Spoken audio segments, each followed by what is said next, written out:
저희가 집을 구할 때 가장 먼저 생각했던 거는 바로 예산입니다. 예산은 제가 모은 돈 그리고 남자친구가 모은 돈 그거를 합쳤고요. 그거를 합치고 나서 대출을 어느 정도까지 땡길 수 있고 그 대출금을 대출했을 때 이자가 얼마나 나가는지 그런 것들을 대략적으로 계산을 했어요. 그래서 네이버에 그 이자 조회할 수 있는 그런 계산기 같은 게 많거든요, 인터넷에. 그래서 거기다가 뭐 2억을 한번 찍어서 한 달에 얼마씩 내야 되는지 이런 것들을 일단 파악을 해서 맥시멈 2억 5천이 넘지 않는 아파트를 구하겠다라고 저희는 저희 둘이서 정했고요. 그 예산을 먼저 정하는 게 가장 중요한 포인트라고 생각을 합니다. 그 예산에 맞는 집을 찾아야 되잖아요. 근데 사실 지역이 너무 많고 집도 너무 많고 집의 종류도 너무 다양하기 때문에 조금 그 범위를 축소시키는 그런 과정이 필요해요. 그래서 우선 저희는 빌라를 매매할 생각은 없었고 또 전세를 구하는 것도 아니고 무조건 아파트를 매매하겠다라는 것을 정해놨습니다. 빌라를 사면 나중에 팔 때 뭐 어렵다 뭐 이런 얘기가 많기도 했고 저희는 처음부터 매매를 할 생각이었기 때문에 그러면 아파트를 매매를 해야겠다라는 거를 정해놓은 상태에서 그러니까 예산 2억 5천 그리고 아파트 매매 이렇게 딱 정해놓고 나서 그 다음부터 집을 구하면 조금씩 그 기준 기점으로 이거는 탈락, 이거는 괜찮다 이렇게 좀 정해지는 게 쉽거든요. 되게 초보적일 수 있는데 저희는 처음에 어떤 식으로 접근을 했냐면 바로 이 지하철 노선표를 참고를 했어요. 그래서 이걸 이렇게 켜가지고 저랑 남자친구는 직장까지 무조건 지하철, 대중교통을 이용해서 다녀야 됐기 때문에 그 두 직장 근처에 좀 괜찮은 지하철역이 있는지를 먼저 찾아봤습니다. 그래서 이렇게 열어가지고 사실 그러니까 약간 중심부는 아파트를 절대 2억 5천에 구매할 수가 없잖아요. 그래서 당연히 경기도나 뭐 인천이나 약간 외곽 지역으로 찾아보겠다라는 생각을 했기 때문에 이렇게 조금 벗어났습니다. 그래서 경의중앙선이라든지 조금 환승이 필요한 그런 역 기준으로 이렇게 찾아보고 여기서 어느 정도 이 정도 역이면 우리 회사까지 1시간 이내로 갈 수 있겠네? 한 40분, 50분 걸리네? 이런 걸 대충 정해놓은 후에 부동산 어플을 이제 다운받아서 어느 지역의 좀 시세가 어느 정도인지를 파악을 했어요. 그래서 요 호갱노노라는 어플을 많이 활용을 했고 또 직방이라든지 뭐 그런 등등의 어플들을 다 깔아서 봤는데 개인적으로 이 호갱노노가 실거래가 위주로 이제 좀 소개가 잘 되어 있기 때문에 저는 이거를 많이 활용을 했습니다. 그래서 여기다가 이제 지역을 검색을 해가지고 그 주변의 시세가 어느 정도인지 이렇게 다 파악이 돼요. 예를 들어서 저희가 부천도 알아봤었거든요. 경기도 부천. 그러니까 부천이 저랑 남자친구랑 다니기에 완전 멀지가 않아가지고 알아봤는데 아파트가 많지가 않았고요. 또 예산에 생각보다 많이 벗어나더라고요. 그래서 사실 부천으로는 조금 알아보다가 포기를 했지만 예를 들어서 부천 기준으로 설명을 하자면 이렇게 부천 동네를 보면은 이렇게 금액이 명시가 되어 있어요. 이 아파트는 뭐 4.5억, 뭐 요거는 얼마 이렇게 있어요. 그러면 2.5억이 안 되는 애들을 클릭을 해서 이제 뭐 실거래가라든지 이게 얼마나 올랐는지, 매물이 있는지, 총 세대수가 얼마나 되는지 이런 것들을 조금 파악을 하고 괜찮은 아파트가 있다 싶으면 무조건 캡처를 떠놓거나 아니면 메모장에다 기입을 해놨습니다.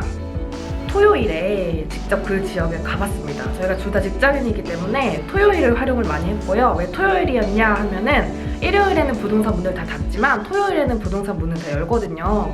그래서 이왕이면 간 김에 부동산 가서 매물도 좀 보고 이것저것 질문도 좀 하고 이런 거를 좀 활용을 하고자 토요일을 활용을 해서 한 지역을 정해서 그 지역 근처를 다 돌아다녀 보고 그 다음에 주변에 있는 부동산에도 뭐 한두 군데 가서 뭐 매물이 어떻냐 이렇냐 이렇게 좀 물어보기도 하고 이런 식으로 했었는데요. 가자마자 바로 부동산에 가지는 않았고 일단 저희가 정한 그 아파트에서부터 근처에 지하철역이 있을 거 아니에요. 그 지하철역까지 얼마나 걸리는지를 타임워치를 켜놓고 직접 걸어가 봤어요. 그래서 실제로 몇 분이 걸리는지, 이 정도 가는 길이 또 이제 또 다르잖아요. 가기 좋은 길인지 아니면 조금 이렇게 돌아가야 되는지 그런 것들을 파악하기 위해서 그냥 산책하는 것처럼 해가지고 몇 번 걸어가 보고 시간도 재보고 이런 식으로 그냥 데이트 겸 해서 잘 다녔던 것 같습니다. 그리고 돌아다니면서 주변에 편의시설, 뭐 마트라든지 편의점이라든지 병원이라든지 이런 것들이 있는지, 그리고 좀 상권이 어느 정도 활발하게 되어 있는지 이런 것들도 좀 같이 참고를 했고요. 그런 것들은 미리 정하는 것보다는 직접 그 지역에 가보면 어느 정도 내가 이 동네에 산다고 생각을 했을 때 답이 나와요. 아, 여기는 살만하겠는데? 뭐 여기는 좀 불편하겠는데? 이런 것들을 같이 남자친구, 여자친구랑 얘기를 하면 좋을 것 같습니다.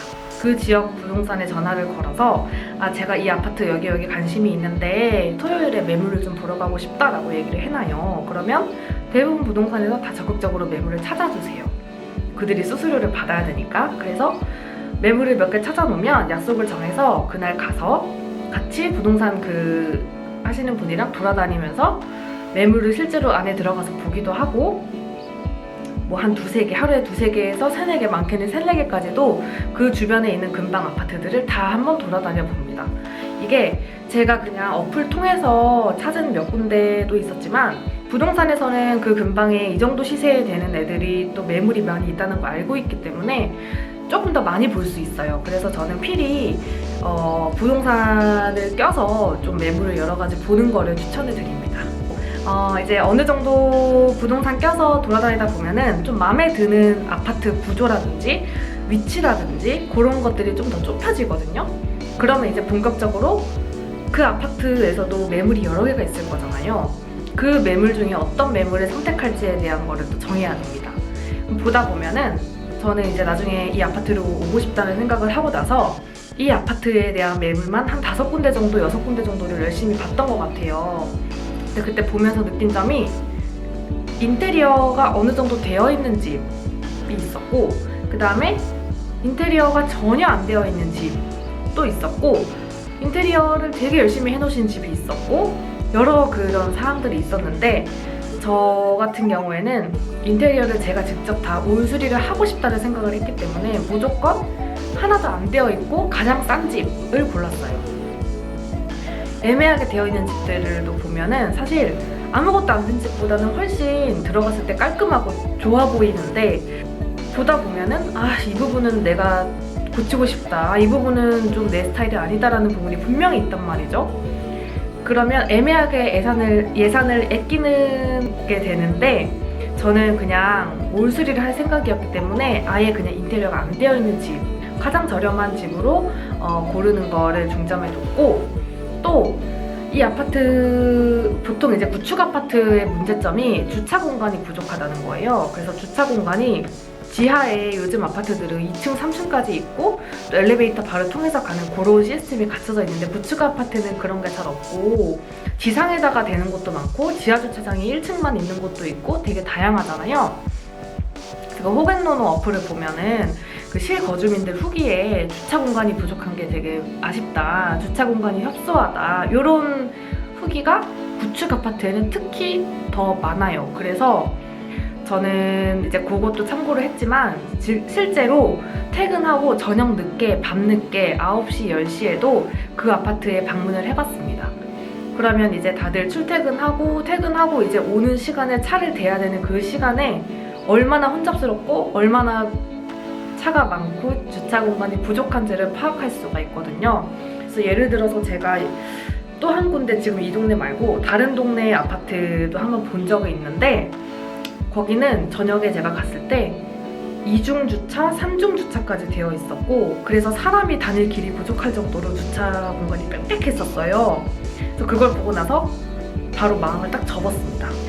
제가 지금까지 말씀드린 거는 무조건 실거주 위주로 말씀을 드린 거고, 제가 만약에 다음에 제가 평생 이 집에 살 건 아니잖아요. 그래서 나중에 좀 더 좋은 집으로, 좀 더 넓은 집으로 간다면 그때 제가 고려를 할 것은 주변에 호재가 있는지를 또 한번 확인을 할 것 같아요.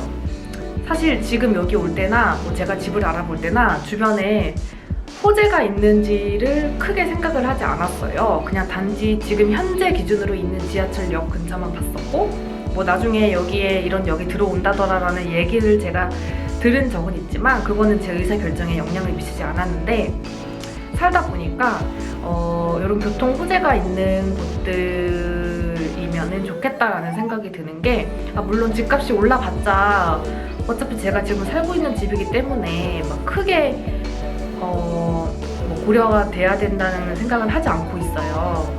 그렇지만 그래도 이왕이면은 뭐 집값이 오르는 것도 좋겠고, 교통호재가 있으면 제가 어느 지역에 일자리를 잡든지 좀 선택권이 넓어지잖아요. 그래서 그런 것들에 대한 생각은 조금 같이 하면 좋겠다라는 생각이 들긴 합니다.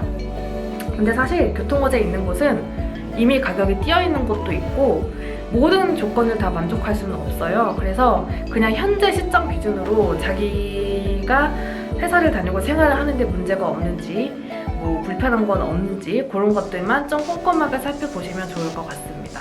그러면 저는 이만 여기서 영상을 마치겠고요. 다음에는 이런 아파트, 그러니까 지역을 선택하는 거 말고 진짜 이 구축 아파트를 매매할 때 꼭 살펴봐야 되는 포인트들에 대한 얘기를 한번 해보려고 합니다. 안녕.